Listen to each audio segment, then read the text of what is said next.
ایک عورت 3 وقت میں اللہ کے بے حد قریب ہوتی ہے۔ ایک مرتبہ حضرت محمد صلی اللہ علیہ وآلہ وسلم نے اللہ سے پوچھا کہ ایک عورت کس وقت آپ کے سب سے زیادہ قریب ہوتی ہے؟ تو اللہ نے فرمایا کہ عورت اس وقت اللہ کے بہت زیادہ قریب ہوتی ہے جب وہ یہ 3 بار بسم اللہ الرحمن الرحیم۔ حضرت ابو ہریرہ رضی اللہ تعالی عنہ سے روایت ہے کہ رسول اللہ صلی اللہ علیہ وآلہ وسلم نے فرمایا، بندہ اپنے رب سے زیادہ قریب سجدے کی حالت میں ہوتا ہے، اور اس کی وجہ یہ ہے کہ انسان جب سجدہ کرتا ہے تو اپنے جسم کے سب سے افضل حصے کو اس جگہ پر رکھتا ہے جسے لوگ اپنے قدموں میں روندتے رہتے ہیں، اور اسی طرح اپنے جسم کے سب سے بلند حصے کو جسم کے سب سے نچلے حصے کے مقابل میں رکھتا ہے، یعنی اس کا چہرہ جسم کا سب سے بلند حصہ ہے اور اس کے دونوں قدم جسم کے سب سے نچلے حصے ہیں، تو وہ اللہ رب العالمین کے سامنے خشوع خضوع اور عاجزی اور انکساری کا اظہار کرتے ہوئے اپنے چہرے اور اپنے قدموں کو ایک برابری میں رکھتا ہے، اسی لیے وہ حالت سجدہ میں اپنے رب سے سب سے زیادہ قریب ہوتا ہے۔ اور نبی صلی اللہ علیہ وسلم نے سجدے کی حالت میں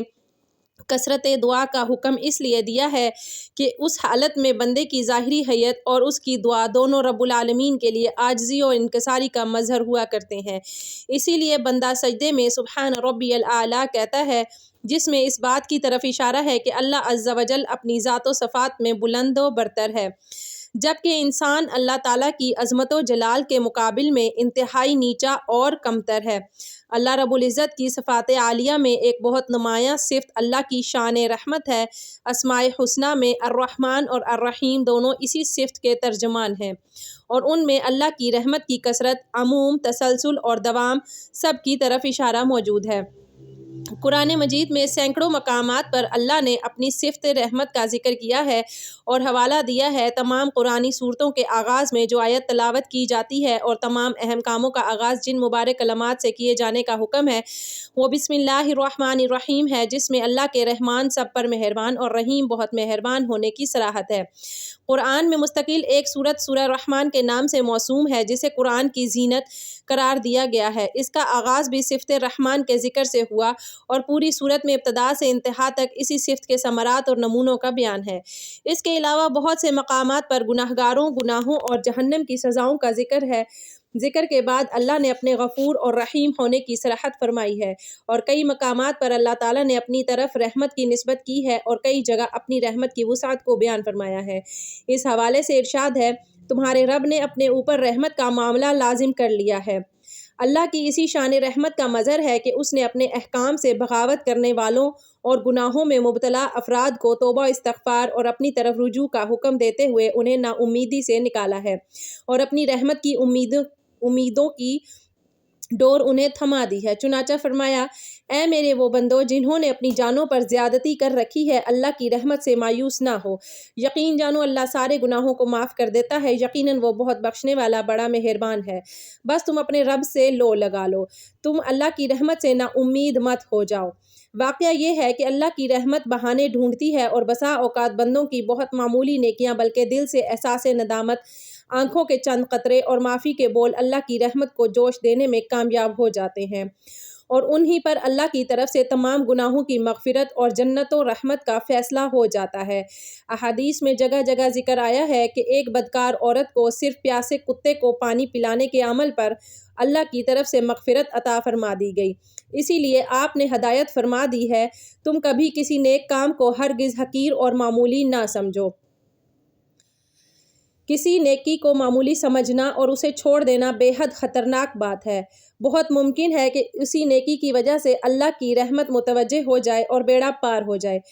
نیکیوں کو معمولی قرار دے کر اسے چھوڑنے کا خیال ڈالنا شیطان کی مکارانہ تدبیر ہے، اس دام میں پھنسنا بڑی نادانی ہے۔ ایک بزرگ جو بڑے محدث بھی تھے، جنہوں نے ساری عمر حدیث کی خدمت میں گزاری، جب ان کا انتقال ہو گیا تو کسی نے خواب میں ان کی زیارت کی، ان سے پوچھا کہ حضرت اللہ تعالیٰ نے کیسا معاملہ فرمایا؟ جواب میں انہوں نے فرمایا کہ بڑا عجیب معاملہ ہوا، وہ یہ کہ ہم نے تو ساری عمر علم دین اور حدیث کی خدمت میں گزار دی اور درس و تدریس اور تصنیف اور وعظ و خطابت میں گزاری، تو ہمارا خیال یہ تھا کہ ان اعمال پر اجر ملے گا، لیکن اللہ تعالیٰ کے سامنے پیشی ہوئی تو اللہ تعالیٰ نے کچھ اور ہی معاملہ فرمایا۔ اللہ تعالیٰ نے مجھ سے فرمایا کہ ہمیں تمہارا ایک عمل بہت پسند آیا، وہ یہ کہ ایک دن تم حدیث شریف لکھ رہے تھے، جب تم اپنا قلم دوات میں ڈبو کر نکالا تو اس وقت ایک پیاسی مکھی آ کر اس قلم کی نوک پر بیٹھ گئی اور سیاہی چوسنے لگی۔ تمہیں اس مکھی پر ترس آ گیا، تم نے سوچا کہ یہ مکھی اللہ کی مخلوق ہے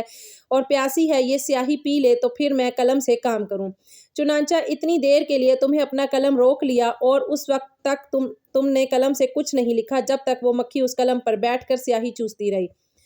یہ عمل تم نے خالص میری رضامندی کی خاطر کیا، اس لیے اس عمل کی بدولت ہم نے تمہاری مغفرت فرما دی اور جنت الفردوس عطا کر دی۔ روایت میں آتا ہے کہ قیامت کے دن اللہ رب العزت دو بندوں کو بلائے گا اور ان سے فرمائے گا کہ تم نے دنیا میں بے شمار گناہ کیے ہیں، اب تمہارا ٹھکانہ جہنم ہے، جاؤ جہنم میں جاؤ۔ اس حکم کو سن کر ان میں سے ایک بہت تیزی سے جہنم کی طرف چل پڑے گا، دوسرا دھیرے دھیرے چلے گا اور بار بار مڑ کر اللہ کو دیکھے گا۔ اللہ تعالیٰ ان دونوں کو واپس بلائے گا اور پہلے شخص سے سوال کرے گا کہ میں نے تمہیں جہنم میں جانے کے لیے کہا، تم تیزی سے چل پڑے، اس کی کیا وجہ تھی؟ وہ بولے گا، اے میرے رب، میں نے دنیا میں آپ کا ہر حکم توڑا، اب آپ نے یہ آخری حکم دیا تو میں نے سوچا کہ اب یہ حکم نہیں توڑوں گا، اس لیے میں تیزی سے چل پڑا۔ اللہ دوسرے سے فرمائے گا، تم بار بار پیچھے مڑ کر کیوں دیکھ رہے تھے؟ وہ عرض کرے گا، آپ کی رحمت کی امید میں۔ بس یہ سن کر اللہ تعالیٰ دونوں سے راضی ہو جائے گا اور دونوں کے حق میں جنت کا فیصلہ فرما دے گا۔ کہنے کا مقصد یہ ہوا کہ اللہ کے قریب ہونا بہت آسان ہے کہ نیک اعمال کر کے اللہ کا قرب حاصل کر لیا جائے۔ تو ناظرین، اب بات کرتے ہیں ایک مسلمان عورت 3 اوقات میں اللہ کے بے حد قریب ہوتی ہے۔ ناظرین، اس ویڈیو میں بتائیں گے کہ وہ کون سے 3 اوقات ہیں جب ایک مسلمان عورت اللہ کے بے حد قریب ہوتی ہے، لیکن آئیے سب سے پہلے یہ جان لیتے ہیں کسی نیک بخت عورت پر تہمت لگانا کیسا ہے، یعنی کسی عورت کے بارے میں ایسی جھوٹی بات کہنا کہ جو اس عورت میں نہ پائی جاتی ہو، تو پھر اس کی سزا کیا ہے۔ ایک مرتبہ ایک شخص حضرت علی رضی اللہ تعالیٰ عنہ سے پوچھنے لگا کہ یا علی، بتائیے کہ وہ کون سا مرد ہے کہ جس کی تمام عمر کی عبادت اس کے منہ پر ماری جائے گی اور وہ بغیر حساب و کتاب کے دوزخ میں جائے گا۔ بس جیسے ہی پوچھا گیا تو حضرت علی رضی اللہ تعالیٰ عنہ نے فرمایا کہ اے بندہ خدا، یاد رکھنا کہ میں نے اللہ کے رسول صلی اللہ علیہ وسلم سے سنا ہے کہ جو مرد کسی عورت پر تہمت لگاتا ہے تو اللہ اس مرد کی ساری نیکیاں اس کے منہ پر دے مارتا ہے اور اللہ کے فرشتے اس پر مسلسل لعنت بھیجا کرتے ہیں اور یوں وہ دنیا میں رسوا ہو جاتا ہے، آخرت میں کسی بھی نیکی کا صلہ نہیں پاتا۔ وہ شخص پوچھنے لگا کہ یا علی، کسی عورت پر تہمت لگانا اتنا بڑا گناہ کیسے ہے؟ تو حضرت علی رضی اللہ تعالیٰ عنہ نے ارشاد فرمایا کہ اے شخص، کسی پر تہمت لگانا یعنی کسی کی عزت کو قتل کرنا، یاد رکھنا کہ اللہ کے نزدیک جیسے کسی انسان کو قتل کرنا ایک بدترین گناہ ہے، ویسے ہی کسی پر تہمت لگانا اس کی عزت اور شخصیت کو قتل کر دینے کے برابر ہے۔ اے شخص، کبھی بھی کسی پر تہمت مت لگانا، خاص طور سے کسی عورت کے بارے میں کبھی کوئی جھوٹی بات نہ کہنا۔ ناظرین، آئیے اب جانتے ہیں کہ وہ کون سے 3 وقت ہوتے ہیں جب ایک مسلمان عورت اللہ کے سب سے زیادہ قریب ہوتی ہے۔ حضرت علی رضی اللہ تعالیٰ عنہ سے پوچھا گیا کہ اللہ کے سب سے زیادہ نزدیک کون ہے؟ بس جیسے ہی یہ پوچھا گیا تو حضرت علی رضی اللہ تعالیٰ عنہ نے فرمایا، اے بندہ خدا، اللہ کے سب سے زیادہ قریب وہ عورت ہے جو اللہ کے لیے نامحرم سے پردہ کرتی ہے۔ اے شخص، یاد رکھنا کہ اللہ سبحانہ و تعالیٰ نے عورت کو رحمت کا مجسمہ بنایا ہے تاکہ وہ ہر گھر کو اللہ کی رحمت سے بھر دے۔ میں نے اللہ کے رسول سے سنا ہے کہ اللہ نے ہر عورت کے لیے ایک فرشتہ مقرر کیا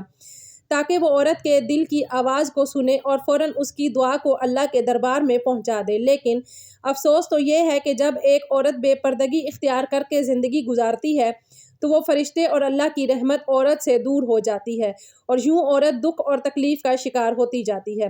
اے بندہ خدا، یاد رکھنا کبھی بھی کسی باپردہ عورت کا دل نہ دکھانا، کیونکہ نیک عورت کی بد دعا آسمانوں کو چیرتی ہوئی اللہ کی رضا بن کر کائنات میں نافذ ہو جاتی ہے۔ ناظرین، حضرت علی رضی اللہ تعالیٰ عنہ کے فرمان سے ثابت ہے کہ عورت جب باپردہ حالت میں ہوتی ہے تو وہ اللہ کے بے حد قریب ہوتی ہے۔ ناظرین کرام، ایک عورت کا اللہ کے قریب ہونے کا دوسرا وقت وہ ہوتا ہے جب وہ پردے کی حالت میں رہتے ہوئے اپنے گھر کے اندر نماز ادا کرتی ہے۔ ایک مرتبہ حمید رضی اللہ تعالیٰ عنہ رسول اللہ صلی اللہ علیہ وآلہ وسلم کے پاس آئیں، کہتی ہیں، یا رسول اللہ، میرا جی چاہتا ہے کہ میں آپ کے ساتھ نماز پڑھوں، سوچیں اس سے بڑی کوئی اور تمنا یا اس سے بڑی کوئی خواہش ہو سکتی ہے؟ رسول اللہ صلی اللہ علیہ وآلہ وسلم کی امامت میں نماز پڑھنے کا موقع مل جائے۔ اس سے بڑا بھی کوئی خوش نصیب ہو سکتا ہے؟ رسول اللہ صلی اللہ علیہ وسلم نے فرمایا میں جانتا ہوں کہ تم میرے ساتھ نماز پڑھنے کو پسند کرتی ہو، لیکن رسول اللہ صلی اللہ علیہ وآلہ وسلم نے فرمایا جو تم اپنے دار میں یعنی اپنے گھر میں نماز پڑھو گی وہ کسی مسجد میں جا کر پڑھی جانے والی نماز سے بہتر ہے۔ رسول اللہ نے فرمایا چھپ کے جو عورت نماز پڑھے گی وہ سب سے بہتر ہوگی۔ ام حمید رضی اللہ تعالی عنہا نے جب یہ بات سنی تو وہ واپس چلی گئیں۔ انہوں نے اپنے گھر کے کونے میں نماز کی جگہ مختص کی جہاں اندھیرا تھا، جہاں کسی کی نظر بھی نہیں پہنچتی تھی۔ رسول اللہ صلی اللہ علیہ وآلہ وسلم کی صحابیہ پھر وہاں ہی نماز پڑھا کرتی یہاں تک کہ وہ اپنے رب کے پاس چلی گئیں۔ ناظرین، ثابت ہوا کہ جب ایک عورت اپنے گھر کے کمرے کے اندر حضور سجدہ ریز ہوتی ہے تو اس وقت وہ سب سے زیادہ اللہ کے قریب ہوتی ہے، پھر وہ جو بھی مانگے اللہ عطا فرماتا ہے۔ ناظرین، ایک مرتبہ حضرت موسیٰ علیہ السلام نے اللہ تعالیٰ سے پوچھا کہ اے میرے خالق و مالک، مجھے یہ بتا کہ اس وقت میں یعنی اس موجودہ دور میں تجھے سب سے عزیز کون ہے؟ اللہ تبارک و تعالیٰ نے جواب دیا کہ اے موسیٰ، اگر دیکھنا چاہتے ہو کہ مجھے عزیز کون ہے تو جاؤ کنعان کے ایک گاؤں میں، وہاں ایک عورت رہتی ہے، اس کا نام دیال ہے، وہ اس وقت مجھے سب سے زیادہ عزیز ہے۔ حضرت موسیٰ علیہ السلام کے دل میں یہ بات پیدا ہوئی کہ میں بھی اللہ کی اس عزیز بندی کی زیارت کروں، دیکھوں تو وہ آخر کون ہے اور ایسے کون سے عمل کرتی ہے کہ جس کی وجہ سے اللہ کو عزیز ہے۔ حضرت موسیٰ علیہ السلام چلتے رہے، بڑھتے رہے، اس گاؤں پہنچے تو کیا دیکھتے ہیں کہ ایک ٹوٹا ہوا گھر ہے اور اس ٹوٹے ہوئے گھر میں ایک عورت رہتی ہے جس کے نہ ہاتھ ہے، نہ پاؤں ہے، نہ ہی آنکھیں ہیں اور نہ ہی کان، صرف ایک زبان ہے جو اللہ سبحانہ و تعالیٰ کا شکر ادا کر رہی ہے۔ حضرت موسیٰ علیہ السلام نے دیکھا اور دل ہی دل میں کہا کہ اے میرے پاک پروردگار، تو نے اس عورت کو کسی نعمت سے نہیں نوازا، پھر بھی یہ تیرا شکر کیسے ادا کر رہی ہے؟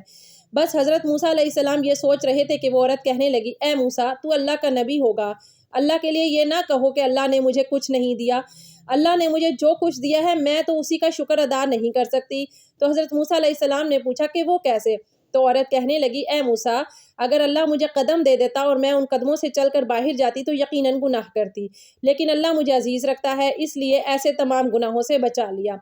اگر مجھے ہاتھ دیتا تو شاید کہ میں اللہ کی مخلوق پر ظلم کرتی اور تو اللہ نے مجھے ان گناہوں سے بھی بچا لیا۔ اگر آنکھیں دیتا تو شاید کہ میں نامحرموں کو دیکھتی تو اللہ نے مجھے ان گناہوں سے بھی بچا لیا۔ اگر اللہ مجھے کان دیتا تو شاید میں گانا بجانا سنتی، غیبت سنتی، اس لیے اللہ تعالیٰ نے مجھے ان گناہوں سے بھی بچا لیا۔ صرف مجھے ایک زبان دے دی ہے تاکہ میں اس زبان سے اس کا شکر ادا کر سکوں، اور اللہ تعالیٰ نے میری روح کی آنکھوں کو اتنا منور کر دیا ہے کہ میں نے کبھی تمہیں دیکھا ہی نہیں، پھر بھی میں تجھے پہچانتی ہوں،